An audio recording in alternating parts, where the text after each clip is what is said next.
नमस्कार। मैं राकेश वर्मा आप सभी का स्वागत करता हूं आपके अपने परिवार एसएन गुरुकुल पर। बिहार में पूर्व में जब अपर मुख्य सचिव के पाठक थे, उस दरमियान अधिकारी पदाधिकारीगण काफी खुश रहा करते थे उनसे।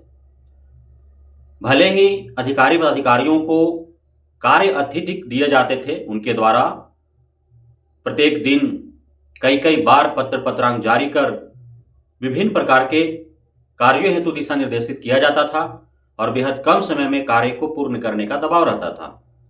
लेकिन कार्रवाई के नाम पर सिर्फ और सिर्फ शिक्षक शिक्षिकाओं प्रधानाध्यापकों को ही परेशान किया जाता था।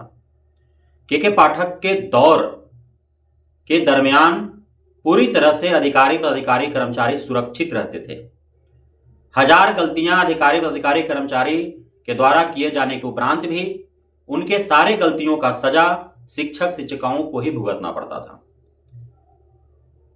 अब जाकर के शिक्षक शिक्षिकाओं के ऊपर जो दबाव होते थे, शिक्षक शिक्षिकाओं को जिस प्रकार से आर्थिक और मानसिक उत्पीड़न किया जाता था, उससे निजात मिलते हुए दिख रहा है। क्योंकि वर्तमान के अपर मुख्य सचिव डॉक्टर एस सिद्धार्थ यह भली भांति जानते हैं कि बिहार में शिक्षा व्यवस्था का बदतर होने और शैक्षणिक पिछड़ेपन होने का मुख्य जो जिम्मेदार हैं, वे हैं बिहार के शिक्षा विभाग के तमाम अधिकारी पदाधिकारी और कर्मचारी।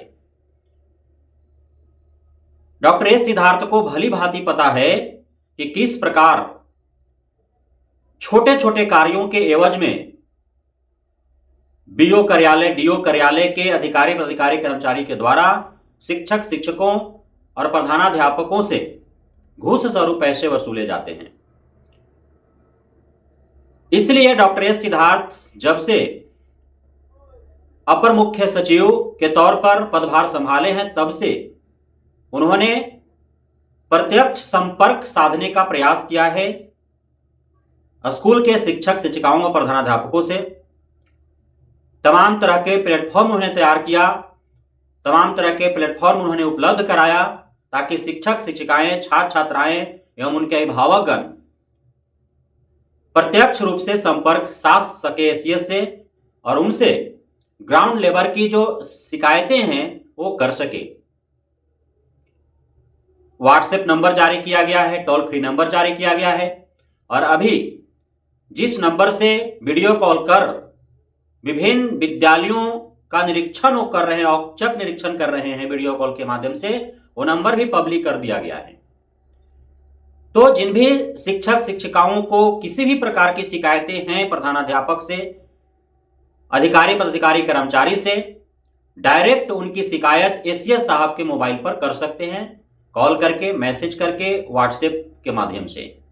यदि आपके पास साक्ष्य है, घूस देते हुए लेते हुए किसी का वीडियो है, फुटेज है या अन्य कोई उस प्रकार से साक्ष्य हैं, तो आप एसीएस साहब को उपलब्ध करा सकते हैं और तुरंत तत्काल कार्रवाई जो है एसीएस साहब उस पर कर रहे हैं। आधार कार्ड के तर्ज पर ही तमाम छात्र छात्राओं का अपार कार्ड बन रहा है। अपार कार्ड बनाने का दिशा निर्देश कई माह पूर्व दिए जा चुके हैं तमाम प्रधानाध्यापकों को, लेकिन इतनी धीमी गति से यह कार्य हो रहा है, शिक्षा विभाग उनके कार्यों से संतुष्ट नहीं है और एक जिला में सैकड़ों प्रधानाध्यापकों पर गाज गिरी है। शिक्षा विभाग के द्वारा उन पर कार्रवाइयां हुई है। लगातार निर्देश दिया जा रहा है प्रधानाध्यापकों को कि वे यथाशीघ्र अपार कार्ड जो है अधिक से अधिक संख्या में बनाने का कार्य करें। लेकिन चूंकि प्रधानाध्यापकों को छात्र छात्राओं एवं उनके अभिभावकों का सहयोग प्रदान नहीं हो रहा है, इसलिए प्रधानाध्यापक भी बेचारे उतनी तेज गति से अपार कार्ड नहीं बनवा पा रहे हैं। लेकिन अंततः दोषी प्रधानाध्यापकों को करार कर शिक्षा विभाग उन पर कार्रवाइयां कर रही है। अन्य कई मामले हैं प्रधानाध्यापक की अनियमितताएं और लापरवाहियां, गड़बड़ियां सामने आ रही है, तो उन पर कार्रवाई हो रही है। शिक्षा विभाग के से जुड़े हुए जो अधिकारी पदाधिकारी कर्मचारी हैं, चाहे प्रखंड स्तर के हों या जिला स्तर के हों, उनसे संबंधित कोई भी शिकायत एसीएस के पास जा रहा है तो चंद मिनटों में कार्रवाई हो रहा है और सीधा निलंबन कर दिया जा रहा है। समस्तीपुर के विभूतिपुर प्रखंड शिक्षा पदाधिकारी को निलंबन कर दिया गया, चूंकि उनके द्वारा विभूतिपुर के कई विद्यालयों में बीपीएससी के माध्यम से हुए शिक्षक भर्ती के आड़ में फर्जी शिक्षकों की भर्ती कर दिया गया, जिसका खुलासा थर्ड पार्टी के द्वारा की गई और उसके बाद उद्भेदन जब हुआ तो वह सत्य पाया गया और उसके आरोपी विभूतिपुर के प्रखंड शिक्षा पदाधिकारी को माना गया और उनको निलंबित कर दिया गया। वहीं अभी जो कार्रवाई हुई है वह गर्दनीबाग पटना के जो लिपिक हैं उन पर हुई है। वहीं के एक विद्यालय की शिक्षिका के द्वारा एसीएस के फोन पर मैसेज के माध्यम से और उस लिपिक के बारे में शिकायत दर्ज किया गया कि उनके विद्यालय के 6 शिक्षकों से 10-10 हजार रुपए घूस स्वरूप लिए गए हैं। वो किस लिए लिए गए थे?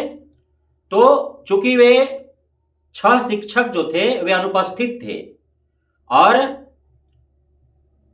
अनुपस्थिति पंजी आगे फॉरवर्ड करने के नाम पर या फिर जो अनुपस्थिति सूची जो तैयार की जाती है जिसके आधार पर तमाम शिक्षकों को उनका वेतन आदि निर्धारित होता है, उनको वेतन निर्गत किया जाता है, तो वो डाटा एंट्री ऑपरेटर लिपिक का ही कार्य होता है बीओडीओ कार्यालय में।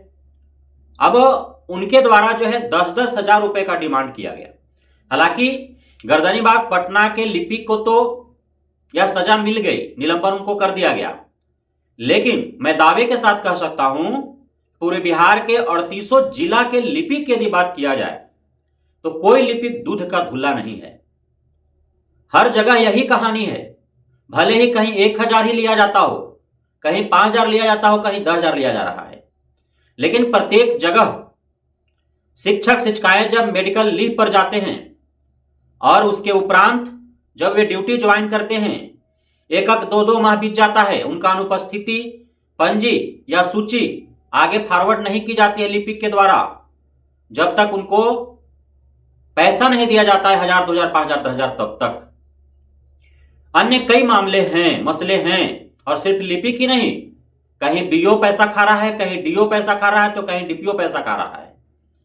मातृत्व अवकाश स्वीकृत करने के नाम पर पैसे खाए जाते हैं बहुत जगहों पर, विशेषावकाश के नाम पर पैसे खाए जाते हैं बहुत जगहों पर। मातृत्व अवकाश के दरमियान या उसके उपरांत जो वेतन बनता है शिक्षिका का, वेतन निर्गत करने के नाम पर जो है वो पैसा मोटा रकम खाया जाता है। कोई भी छोटा मोटा भी कार्य है, बिना पैसा खाए शिक्षा विभाग में कोई कार्य करने को तैयार नहीं होता है।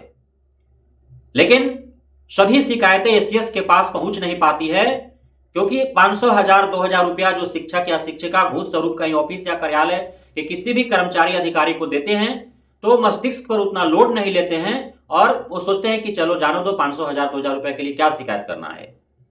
और इस प्रकार जो है प्रत्येक दिन शिक्षा विभाग के शाखीय कार्यालय प्रखंड स्तर और जिला स्तर में जो बैठे हुए लिपिक के तौर पर हैं या डीओ डीपीओ है या अन्य कर्मचारी है, वे रोजाना 500, 1000, 2000, 5000 रुपया जो है घूस स्वरूप पैसा कमा करके ऊपरी आय करके जाते हैं।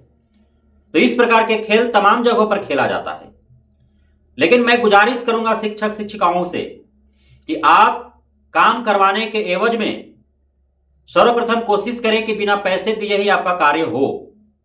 यदि कार्य के एवज में पैसा देना भी पड़े तो आप पैसा देकर के कार्य करवा लें, लेकिन उसका शिकायत अवश्य एसीएस साहब के पास भेजें और उसका 2 उद्देश्य हो। पहला कि आपके शिकायत पर एसीएस साहब कितना एक्टिव हो पाते हैं और आपके शिकायत को कितने गंभीरता से वो लेते हैं और उस पर कार्रवाई करते हैं अथवा नहीं करते हैं।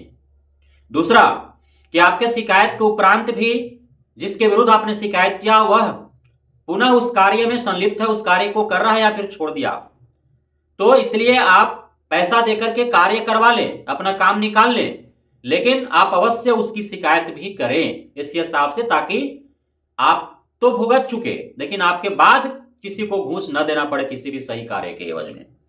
बहुत बहुत धन्यवाद आप सभी साथियों का हमारे साथ जुड़े रहने के लिए, बने रहने के मित्र, प्यार देने के लिए, भरोसा बना रखने के लिए।